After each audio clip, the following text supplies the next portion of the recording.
I'm Stuart McIntosh with the BBC News. Hello. Israel's government has approved a $300 million plan to consolidate its control of the Golan Heights, which is regarded by most of the world as occupied territory. It aims to double the Jewish population there within the next few years. The land was captured from Syria more than half a century ago and later annexed. More details from our Middle East regional editor, Sebastian Usher. From an Israeli perspective, it's useful strategically in terms of keeping a watch on Syria, but even more so in terms of preventing Syria and the groups that in the last 10 years of the war have gathered, groups allied to Hezbollah, to Iran, which Israel paints as a very serious threat. Now, from the Golan, they can look down on Israel. So again, it's a very strategic position from that perspective. So that's a major element of it. 7 days of commemorative events are being planned in South Africa to mark the death of the anti-apartheid leader Desmond Tutu, who's died at the age of 90. These will include a lying-in state. The funeral of the former Archbishop will be held on the 1st of January in Cape Town.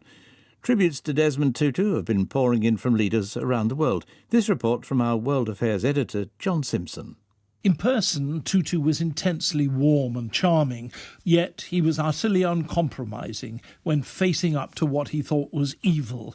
He openly compared apartheid to Nazism, and yet he was never very enthusiastic about South Africa's ANC government either, condemning its growing corruption even when his close friend Nelson Mandela was the ANC's leader.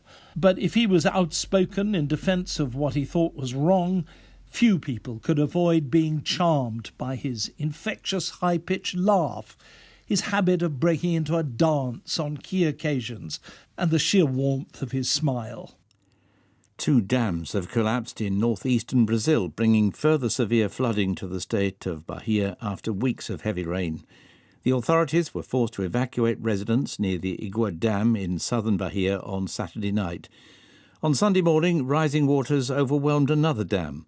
The governor of Bahia, Rui Castro, said at least 400,000 people had been affected by the flooding, which has killed at least 17 people. I've seen a lot of videos of people putting themselves at risk in order to save other more vulnerable people, including the elderly and children. They're in the water up to their necks using floats. That fight, that union for life, we'll use it to reconstruct. The region has been hit by record rainfall throughout December. In coastal areas, emergency teams have been rescuing people trapped in homes now largely underwater. This is the World News from the BBC. A hospital in Israel will start administering a 4th shot of the coronavirus vaccine later today in a clinical trial to find out if a second booster jab is safe and effective in containing the spread of COVID. The Health Ministry has not yet decided whether to give the wider population a 4th dose. If approved, it'll make Israel the first country to administer a second booster to its citizens. The campaign group Human Rights Watch has criticised new Taliban guidance that women in Afghanistan shouldn't travel more than a short distance unless accompanied by a male relative. It said the new rule moved further towards making women prisoners by shutting off opportunities to move freely. Wasma Frog, a prominent Afghan women's rights activist, told the BBC she wasn't surprised by the latest ruling.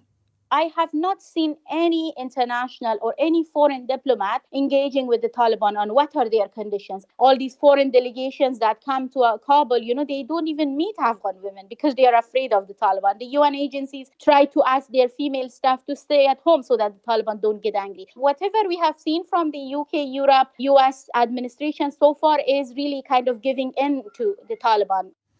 The Taliban authorities have also directed all vehicle owners to offer rides only to those women wearing Islamic face coverings or hijabs. The international organisation Christian Aid has called for richer countries to set up a global fund to cover climate-linked losses and damage in the developing world. A new report by the charity has identified the 10 worst extreme weather events of 2021, each of which caused more than $1.5 billion worth of damage. It says the most expensive climatic event was Hurricane Ida, which hit the United States last August, causing 95 deaths and around $65 billion worth of damage. BBC News.